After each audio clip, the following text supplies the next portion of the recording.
everybody. We're back at the live from the Science Center in Munich, Germany, with the last sessions of the Global Alumni Reunion from IESE Business School for this year, 2022. If you haven't seen the last couple of sessions, we just had an amazing session from Dr. Ling Ji. She's the General Manager and Chief of Europe for Tencent. She gave a masterclass on quantum computing. She talked about games, she talked about Tencent, and she said that she feels that Europe is at the cutting edge of information systems technology today, which I think made some of us feel very, very good about where we are. Before that, we had Maria Marcet. She's the president of TSMC Europe.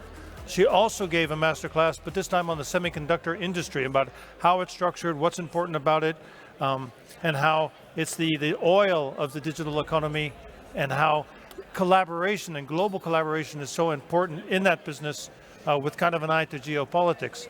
Then we had another masterclass from our guest right now, which is Ima Martinez, and Ima was talking about how different countries in the world are perhaps more ready for AI than others, and how, in her view, European legislation, which is about privacy and protection and eliminating bias, actually gives European companies an advantage because we will build better AI for Europe, which will then, if I understand it properly, will give European companies a competitive advantage in the global market space, because companies in hospitals and schools and everybody else will be sure that their data is safe, that is properly managed, and that the AIs are actually responsible. So anyway, let me just welcome Ima and Llewellyn Thomas to the program here in the studio. And again, Ima Martinez is a digital pioneer. Her first startups were literally 22 years ago in the AI space, but we're not going to talk about that because it was a long time ago. Ima, you've written a book about automotive, another one about the fifth industrial revolution, which I think is about space. And now I understand you're the chair of a really important commission which is working on agricultural issues and how to apply AI to agriculture. I'm sure there's other things, but as you think about these different sectors, what's similar about them, what's different, and where do you think the innovation is happening in the future?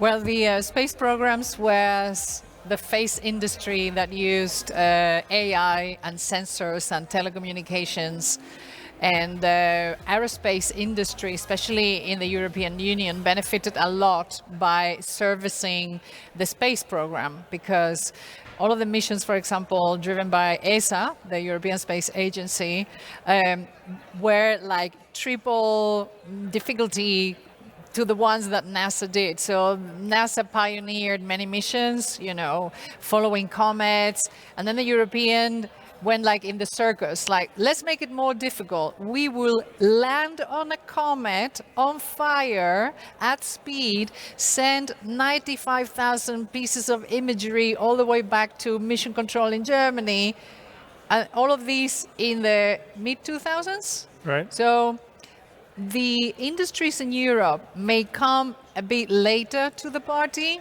but when they do, they actually deploy incredible skills, ISO certification, ISO 9000, which is what you need in telecoms, in aerospace, guarantee a super quality of work. And Europe has developed a lot of robotics, a lot of AI and automated systems in industry.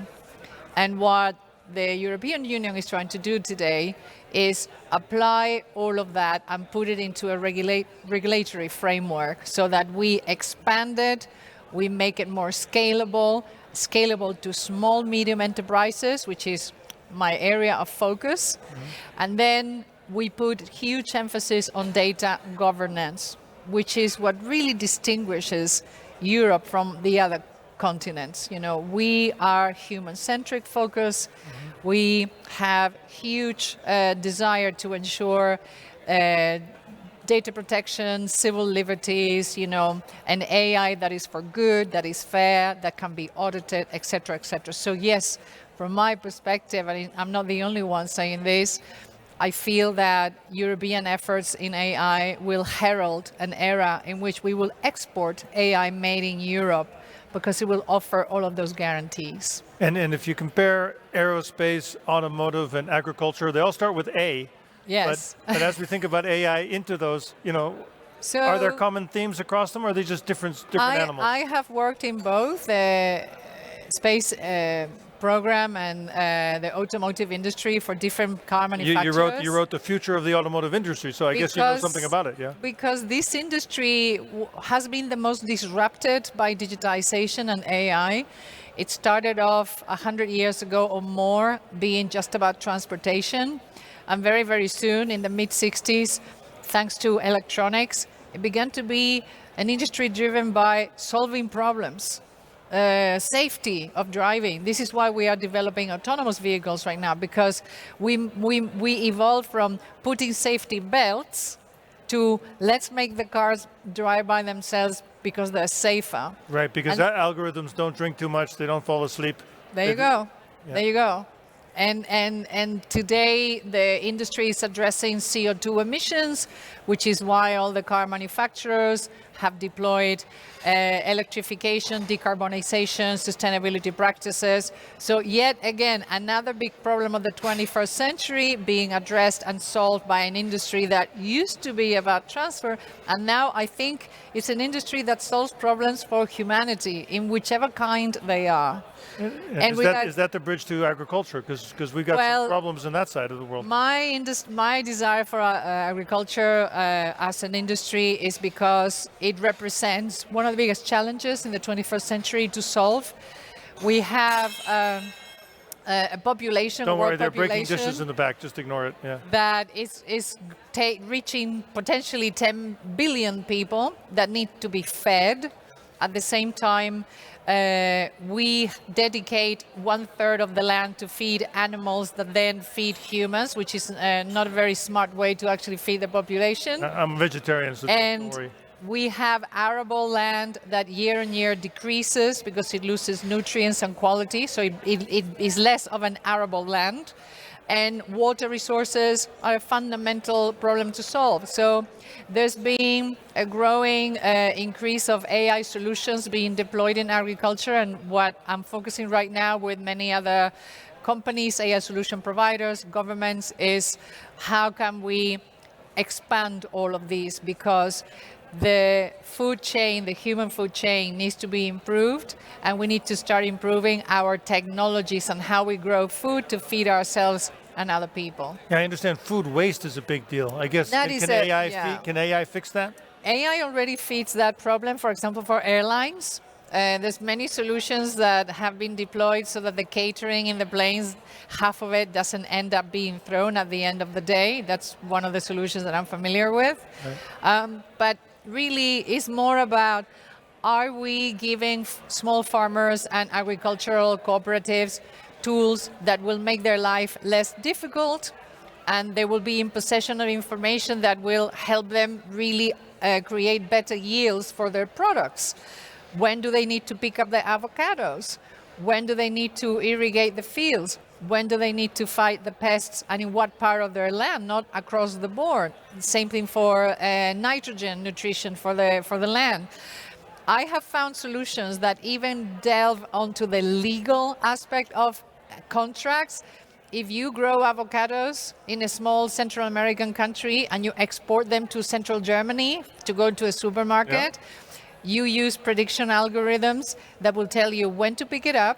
It's going to be ripening in transport across 15 days. Amazing. And then by the time they arrive in the central purchasing area in Stuttgart or in the middle of Germany, and then the supermarkets come and they open the back of the truck, up until now, a person would look around the boxes and say, yeah, this is good, which is a very abstractionist way to actually look at things. And now, because of AI, each one of those boxes has sensors that have been recording and can guarantee with data that everything is mature and perfect to go on the shelf of a supermarket. So maybe I would be finally allowed to buy avocados for my family, because right now I'm not authorized. There you go. So when you put AI to solve real issues, AI is an incredibly valuable technology. So Llewellyn, let me just turn to you for a few minutes. I think everything that Emma's saying is about the interdependencies in the value chain between companies and stuff. You've been writing about interdependencies between organizations for years. How do you see AI in that context? So that's an interesting question. So the interdependencies between organizations is something that's been studied for years, and goes right back to resource dependency theory and strategy and so on. But digitization and digitalization, the increasing use of digital technology, has actually supercharged the nature of the relationships between and the interdependencies between organizations going forward. So for instance, that's why we've seen, and it's changing business models, which is why we've seen the rise of platforms, for instance, right? All of a sudden, standardization, modularization has enabled businesses to interconnect in new ways that they were unable to go beforehand. And as digitization increases, we're going to see increasing interdependencies going forward. Where AI comes into this is it actually enables businesses to better analyze the nature of those interdependencies. So for instance, Inmar's example just then was a really good example showing how AI could be used to actually monitor the transaction back and forth, right? And I'm surprised you didn't mention blockchain there as well, because I could just see the data underneath that would probably be going into a shared infrastructure rather than So don't take me into blockchain. I don't get it. I will never get it. That doesn't matter. But so interdependencies are vital to the global economy, and as digitization proceeds, we're going to see more and more of them. And AI is not only going to be a way of better understanding and interpreting what those interdependencies are. It's going to create more interdependencies as well over time. And Llewellyn, you know, we've been here all day. We've been listening to speech after speech about how the power of AI, and we've been hearing some cautions about doing AI for good.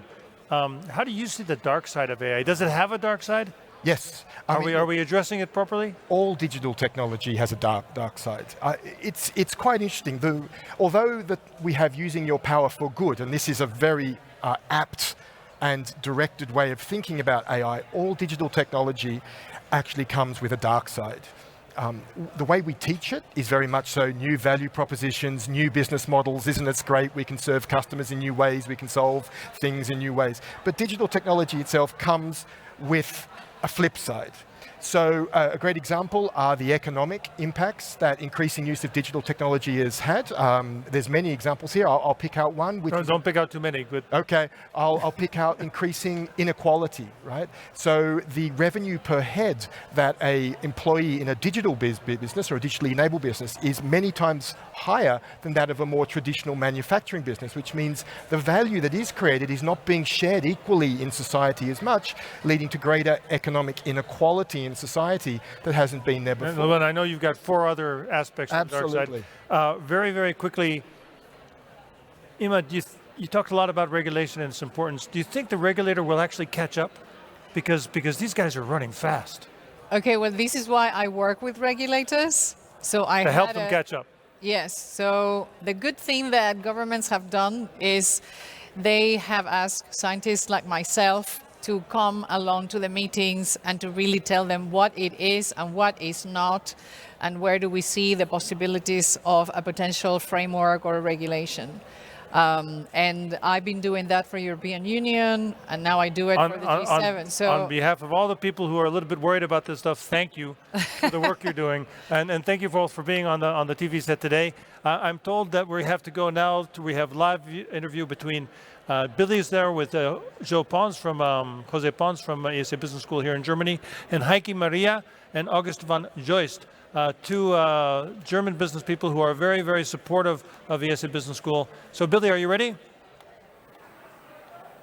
Thanks again, Mike and Mallory. I'm Billy Gray back here with you, here to talk a little bit about the generosity of donors to IESE and the importance of that generosity.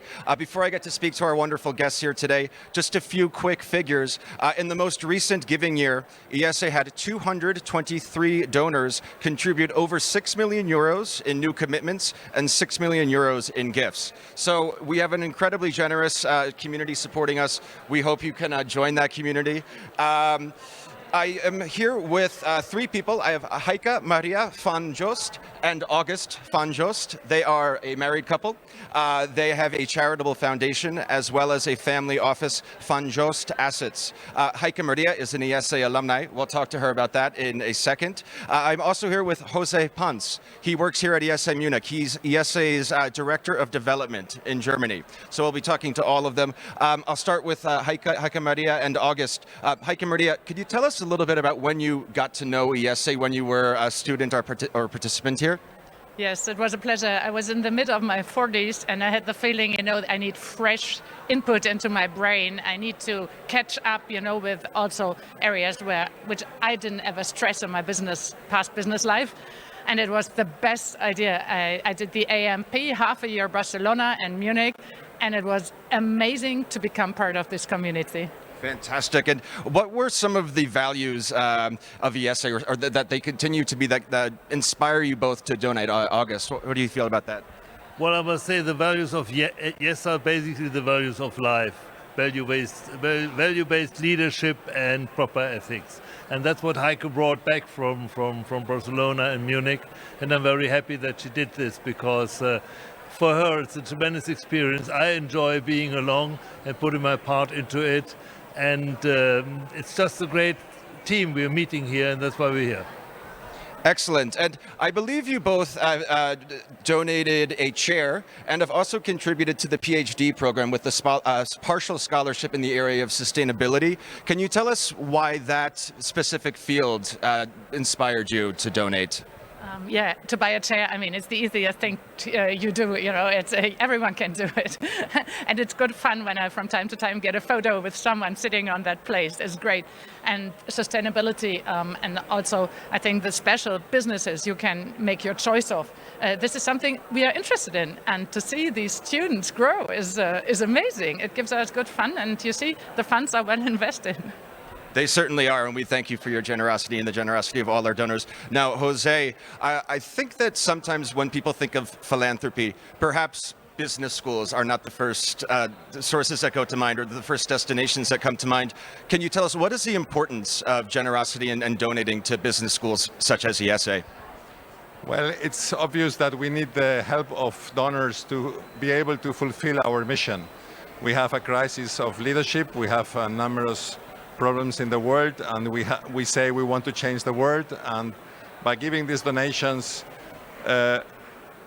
donors facilitate the growth of IESE, and we need growth in areas of research, scholarships, innovation, and also we need buildings where people can meet, where this chemistry happens, where the dialogue between the countries and the cultures take place. So we are not here to solve IESE's problem, we are here to solve the world's problem, and this is why otherwise we cannot do it without the help of the donations. Excellent. And I believe it was yesterday, Donors Day took place on the IESE Munich campus. Can you tell us a little bit about that event and how it went? Well, donors obviously feel part of a community, and it's very important that they get to know each other. And so we are in this campus since 2015. We have this seating campaign there where you can, let's say, put your name there to show that you want to be part of this community. So this is why we meet often, or as often as we can, and this was now after the last one was 4 years ago, and of course we see the community growing.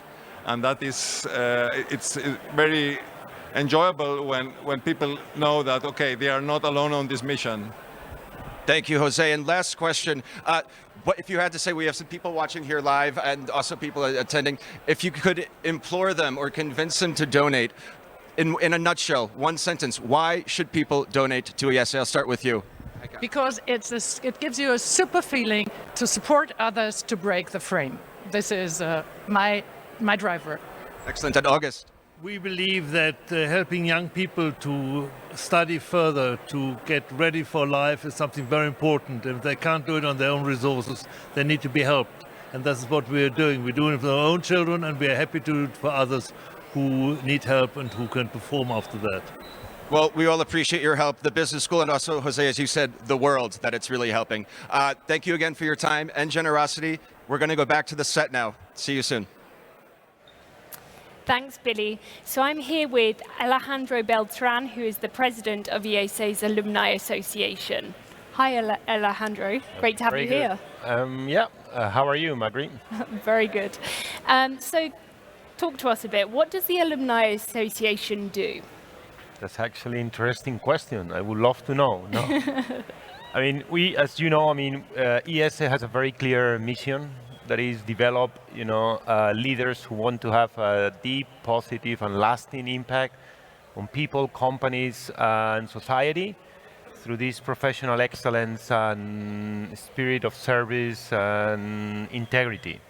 Now, what we are trying to do, and I will try to cut the long story short, is to increase the engagement within the alumni community, and obviously it means that we get the alumni closer to the institution, but also we create this bond across the alumni.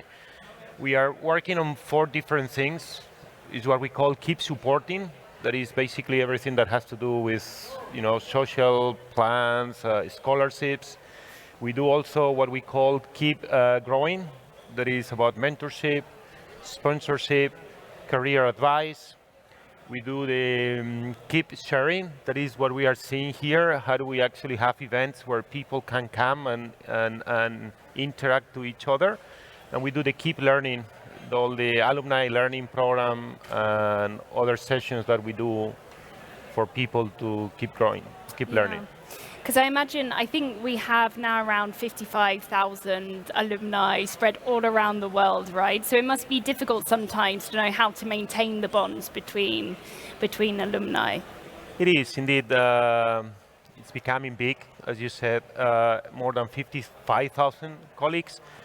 And I also say that the alumni starts when they are not still alumni, but when they join the institution and they go through the program.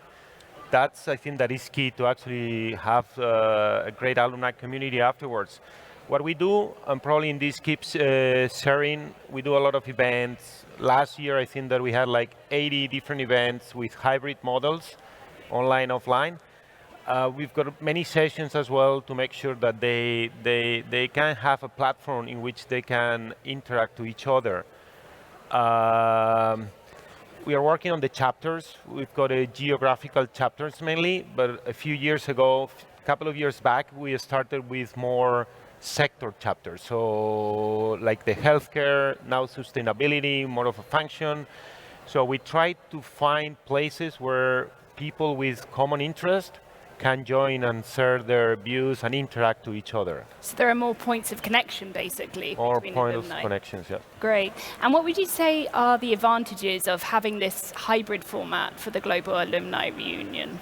Yeah, it's one of the good things there are any of these COVID thing. I found last year, even this year, I think that it helps 2 ways. I think the first from the supply side, if I may, that is having individuals participating here than otherwise they may not probably travel to Munich here, and they can do. I remember last year we had a few that they were in New York, they were in different parts of the world, and so we can have these people participating. And obviously from the demand side, if I may, we actually give the chance to. You said before 55,000, more than 140 countries to somehow participate from every corner of the world. So. Great. And so for those who have never joined a Global Alumni Reunion before, what do you say to them? What can they expect? It's good to ask them. I think there is a good combination of social program and professional program. From a professional standpoint, we've got good speakers that they share their experiences, and I think that you always learn from these speeches and sessions. From the social side, the social program, I think that it's important to get to know more people from the community, to reunite with some people that has been long since you don't see them. So it's actually a good experience. I encourage everybody to join next GAR, will be in Barcelona, and really spend time with colleagues there. Great, thank you so much. Thank you, Alejandro. Thank you very much. Take care. So now, So now we're going to go back for the final sessions of the GAR it's coming to a close. First, we'll have a final session with Dr. Nazim Sertin, who's the CEO of Alliance X. He's going to be talking about investments in AI. We also then will have both academic directors give a red thread discussion about all the themes that have been taking place during this PAC day. And finally, we will hear some closing remarks from Dean Heukamp, as well as Heinrich Lichtenstein and Maria Rios, both from IESE. But after the closing remarks, don't forget, please come back to us.